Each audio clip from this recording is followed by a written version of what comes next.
Hi viewers, welcome to our channel. నిన్న Allu Arvind గారైతే press meet పెట్టారు. అంటే పవన్ కళ్యాణ్ గారు ఆ సినిమా ఇండస్ట్రీ పైన చేసిన కామెంట్స్‌కి గాను, పవన్ కళ్యాణ్ గారు సినిమా ఇండస్ట్రీ పైన చూపిన అసంతృప్తికి గాను నిన్న అల్లు అరవింద్ గారు కూడా ప్రెస్ మీట్ పెట్టడం జరిగింది. సో, ఆయన కూడా కొన్ని అంటే పవన్ కళ్యాణ్ గారు చెప్పింది కరెక్టే. ఆయన మాటల్లో ఎటువంటి తప్పు లేదు. ఆయన సినిమా రిలీజ్ అవుతుండగా సినిమా థియేటర్‌లు మూసేస్తామనడం అస్సలు సరికాదు అంటూ కూడా ఆయన కూడా చెప్పడం చూస్తున్నాం. అలాగే ఆయన ఇంకో మాట కూడా అన్నారు. ఆ నలుగురు ఎవరైతే ఉన్నారో ఆ నలుగురు పవన్ కళ్యాణ్ గారి సినిమా ఆపడానికి కుట్ర పన్న నలుగురిలో నేను లేను. ఆ నలుగురికి నాకు సంబంధం లేదంటూ కూడా కామెంట్ చేశారు. మన నలుగురు ఎవరు అని జెప్పేసి ఇప్పుడు చర్చ జరుగుతుంది. ఇప్పుడు ఈ అంశం గురించే మాట్లాడడానికి ప్రెజెంట్ మనతో పాటు సీనియర్ జర్నలిస్ట్ ఇమ్మంది రామారావు గారు ఉన్నారు. వారితో ఒకసారి అడిగి తెలుసుకునే ప్రయత్నం అయితే చేద్దాం. సార్ నమస్కారం సార్. నమస్తే బాబు. సార్ నిన్న అల్లు అరవింద్ గారు ప్రెస్ మీట్ పెట్టారు. మీరు కూడా చూసారు గాబట్టి అల్లు అరవింద్ గారు కొన్ని మాటలు మాట్లాడారు. అంటే ముందు నుంచి కూడా ఆ నలుగురు అనే ఒక ప్రస్తావన ముందు నుంచి కూడా వస్తుంది. అంటే ఆ నలుగురే సినిమా ఇండస్ట్రీని శాసిస్తున్నారు. ఆ నలుగురే ఇప్పుడు పవన్ కళ్యాణ్ గారి 'హరిహర వీరమ్మలను' కూడా ఆపడానికి ప్రయత్నించారు. ఆ నలుగురే సినిమా థియేటర్‌లను మూసివేద్దామని జెప్పేసి నిర్ణయం తీసుకున్నారు అని జెప్పేసి మొదటి నుంచి కూడా చర్చ జరుగుతుంది. అయితే ఆ నలుగురిలో అల్లు అరవింద్ గారు కూడా ఉన్నారని అందరూ కూడా మాట్లాడుతూ వచ్చారు. అయితే ఇప్పుడు నాకు ఆ నలుగురికి సంబంధం లేదు. పవన్ కళ్యాణ్ గారి సినిమా రిలీజ్ అవుతుండగా సినిమా థియేటర్‌లు మూసేస్తామనడం నిజంగా తప్పే. పవన్ కళ్యాణ్ గారుకి రిటర్న్ గిఫ్ట్ ఇవ్వడం అన్నది ఆయన చేసిన కామెంట్ అది కూడా కరెక్టే. ఆయన మాటల్లో ఎటువంటి తప్పు లేదంటూ కూడా మాట్లాడడం జరిగింది. మరి పవన్ కళ్యాణ్ గారి విషయంలో ఆ నలుగురు ఎవరు అనే విషయం కూడా ఇప్పుడు చర్చ జరుగుతుంది. మరి మీ ఒపీనియన్‌లో ఎవరు సార్? మీరేం చెప్తారు? అల్లు అరవింద్ గారి ప్రెస్ మీట్ గురించి. ఇక్కడ అల్లు అరవింద్ గారు ప్రెస్ మీట్ పెట్టి ఓ విధంగా పొరపాటు చేశారు. ఎందుకంటే ప్రెస్ మీట్ పెట్టి పవన్ కళ్యాణ్ సినిమాని ఆపడం కరెక్ట్ కాదు అని చెప్పినంత వరకు ఓకే. కానీ ఆ నలుగురిలో నేను లేను అని చెప్పినట్టయితే మిగతా ముగ్గురు కూడా ఎవరికి వారు ఇండివిజువల్‌గా ప్రెస్ మీట్ పెట్టి మీ ముగ్గురు కూడా లేవని చెప్పేటువంటి ఒక అవకాశం ఉంది ఇక్కడ. అవకాశం ఇచ్చాడిక్కడ. ఎవరి వారు నేను కాదంటే ఏదో బుట్టలో రొయ్యలు మాయమైపోయినాయి చుట్టూ అయ్యవారులే అన్నట్టుగా ఉంటుందన్నమాట. ఇది కొంతవరకు మనకి ఆలోచించదగ్గ విషయం. వీళ్ళలో ఉన్నటువంటి అనైక్యత దానికి చిహ్నంగా ఉంటుంది నిన్న ప్రెస్ మీట్. అయితే ఇక్కడ మనం చెప్పుకోవాల్సింది ఏమిటంటే ఇండస్ట్రీ ఏదో ఇబ్బందులు పడుతుంది, బాధలు పడుతుంది. ఇండస్ట్రీని ఎవరు గుర్తించటం లేదు. మేము ఇలాంటి బాధలు పడుతున్నామని పవన్ కళ్యాణ్ గారు పదవి అలంకరించిన తొలి రోజునే వెళ్ళి మొరపెట్టుకున్న వీళ్ళకి తర్వాత వాళ్ళు ఏం అంటే అభ్యర్థించారో, అభ్యర్థించిన వీళ్ళకి మొదటి రోజు పవన్ కళ్యాణ్ గారితో ఏమి చెప్పారన్నది మర్చిపోయారు. మర్చిపోయి ఆయన ఓ ప్రశ్నేశాడు. మరి పెద్దాయన్ని కలిసారా? ముఖ్యమంత్రి అయ్యారు కదా! అని అడక్కపోతే పవన్ కళ్యాణ్‌ది తప్పే. ఆయన్నేదో ఇగ్నోర్ చేసి తనేదో ఎంటర్‌టైన్ చేసినట్టుగా ఉంటుంది. అలా కాకుండా ముందు మీ పెద్దాయన్ని కలిసారా? ఎందుకంటే ఈయనకి ఎంత లేదన్నా, ఎంత రాజకీయ నాయకుడైనప్పుడు కూడా సినిమా, సినిమా తల్లి, సినిమా ప్రాణం. సినిమాల్లోంచొచ్చి ఇత్తడి వాడయ్యాడు గనక ఈ సినిమా ఇండస్ట్రీని బాగు చేద్దామన్న ఆలోచన ఆయనకుంటుంది. ఆయన మనోభావాల్లో ఉంటుంది. డెఫినెట్‌గా ఈ టాలీవుడ్డు, ఈ బాలీవుడ్ కంటే పెద్దది చేయాలి అనేటువంటి ఆలోచన ఆయనకుంటుంది. ఆ ఆలోచనతోనే చెప్పాడు. గానీ ఏదో నామకావాస్తి చుట్టం చూపుగా వెళ్ళి బొకేలిచ్చేసి, ఈ రోజు వరకు ఇంకా ఇండస్ట్రీలో సమస్యలే లేవా? ఇప్పుడు దీనికి కందుల దుర్గేష్ గారు కూడా నిన్న ప్రెస్ మీట్ పెట్టి చెప్పిన అంశాలన్నీ విన్నాను నేను. ఏది విన్నప్పుడు కూడా అవసరం వచ్చినప్పుడు ఏదో ఊరు కాలిపోతున్నప్పుడు నుయ్యి తవ్వినట్టుగా ఉంటుంది తప్ప దీనికి శాశ్వత పరిష్కారం ఉండదు. గానీ ఇంకొక విషయం ఏంటంటే వీళ్ళు సినిమా వాళ్ళెప్పుడు కూడా రాజకీయాలతో ముడిపెట్టుకోకూడదండి. రాజకీయాలతో ముడిపెట్టుకోకూడదంటే రాజకీయ నాయకుల తాలూకు ప్రాపకం కోసం పాటుపడకూడదు. అది పాలక వర్గమైనా, ప్రత్యర్థి వర్గమైనా. వీళ్ళేం చేస్తున్నారంటే, ఎవరో కళ్ళల్లో ఆనందం చూడడం కోసం కొన్ని కొన్ని ప్రయత్నాలు చేయడం అది తెలిసిపోతుంది. ఎలాగైనా తెలిసిపోతుంది.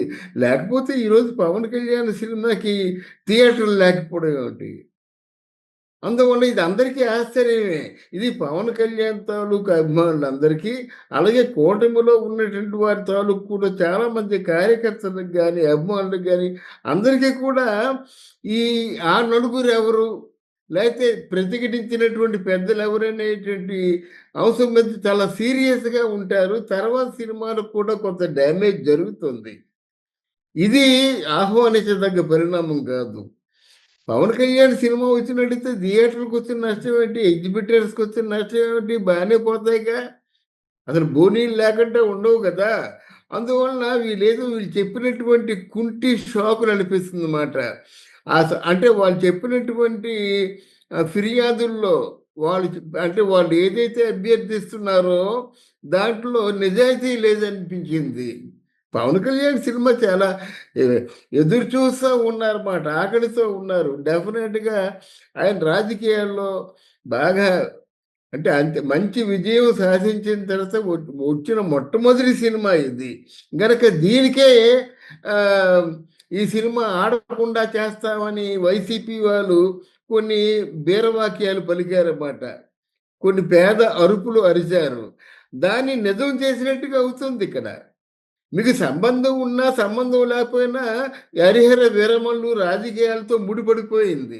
అందువలన ఇది డెఫినెట్‌గా ఇది ఈ ఇండస్ట్రీకి మాత్రం అది మంచి పరిణామం కాదండి. ఇండస్ట్రీలో ఉన్న వాళ్ళందరూ నేను కాదు, నేను కాదు, నేను కాదు అసలు నేనే అనుకోని తప్పించుకోవడం, కల్పించుకోవడమే కాకుండా ఇండస్ట్రీలో వచ్చే సినిమా ఈరోజు పవన్ కళ్యాణ్ సినిమా కావచ్చు, రేపొద్దున ఇంతకంటే మంచి సినిమా 1000 కోట్లతో తీసినటువంటి మహేష్ బాబు సినిమా కావచ్చు. దానికి కూడా థియేటర్స్ లేకపోతే ఏమవుతుంది? అది ఆలోచించాలి. ఈ సమస్య పవన్ కళ్యాణ్‌కో లేకపోతే ఏదో ప్రొడ్యూసర్‌కో ఒకరిది అనుకుంటే ఇండస్ట్రీ తప్పు. ఇండస్ట్రీ తాలూకు అవగాహన రాహిత్యం మాట.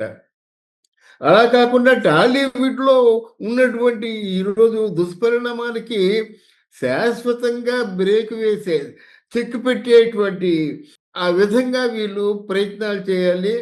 ఆ విధమైనటువంటి చర్చలు జరపాలి. ఒక పరిష్కారాన్ని చూపాలి. ఇక్కడ పవన్ కళ్యాణ్ సినిమా ఆగిపోతుందంటే ఆగిపోదు. దర్జాగా ఆడుతుంది. అది ఎవరైనా చెప్తారన్నమాట. ఏదో 2 రోజులకు హడావుడి చేస్తారు. దర్జాగా ఆడుతుంది. ఒక విధంగా చెప్పాలంటే పవన్ కళ్యాణ్ సినిమా 'హరిహర వీరమల్లు'కి ఇంకా క్రేజ్ పెరుగుతుంది. ఈ క్రేజీ పెంచే ఆలోచనలో ఒక ఆలోచనగా కూడా ఇది చెప్పుకోవచ్చు. ఎందుకంటే అత్తారింటికి దారేది ఏదో లీక్ అయిందని చెప్పేసి చాలా బాధపడ్డారు. చాలా ఒక విధంగా చాలా బ్యాడ్‌గా ఫీల్ అయ్యారు. గానీ అదే Attarintiki Daredi cinema super hit అవ్వడానికేమో ప్రధానంగా దోహదపడిందన్నమాట. అలా కూడా ఉపయోగపడుతుంది దీనికి. ఎందుకంటే అదృష్టవంతుడికి ఏ రూపంలోనైనా సరే కలిసొస్తుందన్నమాట. ఎటొచ్చి ఎవరు అందరూ మాట్లాడాలండి. నిన్న అరు అల్లు అరవింద్ మాట్లాడిన తర్వాత మిగతా వాళ్ళు ఎందుకు మాట్లాడలేదు? మిగతా వాళ్ళు కూడా మేము కాదంటే తేలిపోను కదా! అప్పుడు ఎవరో అసలు దొంగ ఎవరో తెలుస్తుంది కదా! దొంగలు కాదిక్కడ. ఏంటంటే ఎవరో బాగుండాలంటే వాళ్ళు పడకూడదు అనుకునేదేంటంటే అది కుటిల స్వభావం. కుట్ర అవుతుందన్నమాట. కుట్రలు, కుతంత్రాలు పవిత్రంగా కళామతలి ఆ ముద్దు బిడ్డలుగా ఉన్న ఈ సినిమా వాళ్ళకెందుకండి? కుట్రలుండకూడదు. మనకు తెలిసిందల్లా ఎదుటివాడిని ఆనందపరచడం.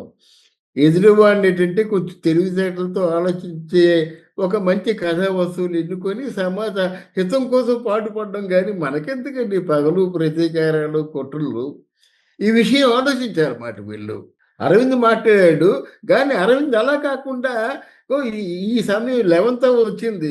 దీని పరిష్కారం దిశగా మనందరం ఆలోచించాలి. మనందరం ఒకటి కావాలి. ప్రొడ్యూసర్లు అందరం ఒకటి కావాలి. ఈరోజు 'హరిహర వీరమల్లు' అయింది. రేపు ఇంకో సినిమా అవుతుంది. ఇంకో సినిమా అవుతుంది. ఇంక ఇట్లాంటి అంటే ప్రతిబంధకాలు రాకుండా మనం ఒక నిర్ణయానికొచ్చి గట్టి చర్య తీసుకోవాలని చెప్పుంటే నేను చాలా హ్యాపీగా ఫీల్ అయ్యామనమాట. అలా కాకుండా కేవలం నేను కాదని చెప్పినట్టు ఇదేమిటిది ఒక ఒక ఒక రాంగ్ సిగ్నల్ అండి. నేను కాదని మీరు ప్రెస్ మీట్ పెట్టారు. ఇంకొకరేమో కనిపించే వాళ్ళతో చెప్తాడు నేను కాదయ్యా ఎవరో మనకు తెలీదంటారనమాట. ఇది పరిష్కారం కాదు కదా! ఇది పరిష్కారమా? ఈరోజు పవన్ కళ్యాణ్‌కి ఈ ఈ ప్రాబ్లమ్‌కి పరిష్కారం చేయలేనటువంటి అసహాయ స్థితిలో పవన్ కళ్యాణ్ లేడు. ఆయన తలుచుకుంటే ఓవర్ నైట్ పరిష్కారం అయిపోతుంది. ఇక్కడ నేను చెప్తుంది వీళ్ళు అంటే ఇండస్ట్రీలో ఉండి టాలీవుడ్‌లో ఒక పక్క పాన్ ఇండియా సినిమా తీస్తూ, ఒక పక్క సూపర్ స్టార్స్ అనిపించుకుంటూ, వీళ్ళ సినిమాలకొక దారి తెన్ను లేకుండా ఉంటే ఎలాగవుతుంది? సినిమా తీయడం అంతా ఒక ఎత్తయినట్టయితే, ఆ సినిమా రిలీజ్ కావడం మరొక పెద్ద ప్రతిబంధకంగా మారిపోయినట్టయితే ఎవరు చేస్తారు చెప్పండి సినిమాలు? ఎందుకు ఈ నిరాశ, నిస్పృహలకి మనం కొని తెచ్చుకోవడం ఎందుకు? వీళ్ళ చేతుల్లో ఉంది. అందరూ ఒకటిగా ఉంటారు. మాకు ఇటువంటి మీరు నిర్ణయాలు తీసుకోవాలి, ఇటువంటి సహకారం అందించాలని చంద్రబాబు నాయుడు దగ్గరికో, ఎవరి దగ్గరికో వెళ్తారు. వాళ్ళు అంటే వెంటనే చెప్తారు కదా! తగిన నిర్ణయాలు తీసుకోమని సంబంధిత మంత్రి గారికేమో ఆర్డర్స్ జారీ చేస్తారు. చేస్తే చేస్తారు, చేయకపోతే మళ్ళీ పోరాటం చేస్తారు. ఇప్పుడు పోరాడితే తప్పేముంది? తప్పేమి లేదు కదా! పరిష్కారం దిశగా వీళ్ళు అడుగులు వేయాలి. గనక నిన్న అల్లు అరవింద్ గారి తాలూకు మాటలు విన్న తర్వాత ఏంటంటే, అంత తెలివైన వ్యక్తి ఎందుకు నేను కాదని చెప్పుకోవడానికి ప్రెస్ మీట్ అవసరం లేదు.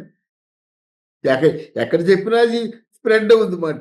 మిగతా ముగ్గురు కూడా నేను కాదంటారు. ఆ నలుగురనేది మొదటి నుంచి ఒక 10 సంవత్సరాలు బట్టి అలవాటయిపోయింది. అది కాదు కదా! ఏ నలుగురు బయటికి రావాలి.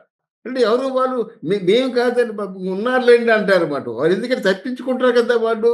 తప్పించుకున్నోళ్ళు లేరని చెప్పకూడదు. మేము నలుగురం కాదండి ఇంకా ఉన్న నలుగురున్నారు. ఆ నలుగురు విషయం బయట పడాలంటారన్నమాట. ఆ నలుగురు, ఆ నలుగురు, ఆ నలుగురు ఇది కేవలం కట్టుడు కదా! అది పెట్టుడు సమాచారం మాట. అంతేగాని వాస్తవానికి ఎవరైతే దీంట్లో సంబంధం ఉందో, ఎవరికైతే సంబంధం అంటే ఏమిటి? ఎవరికైతే థియేటర్స్ ఉన్నాయో, అంటే థియేటర్స్ కనెక్ట్ అయి ఉన్నటువంటి వాళ్ళు ఉన్నారు కదా! సరే మేము సిద్ధంగా ఉన్నామండి. మాకు అటువంటి తప్పుడు ఆలోచన లేదని చెప్పాలి. చెప్పవలసిన అవసరం ఇప్పుడు ఉంది.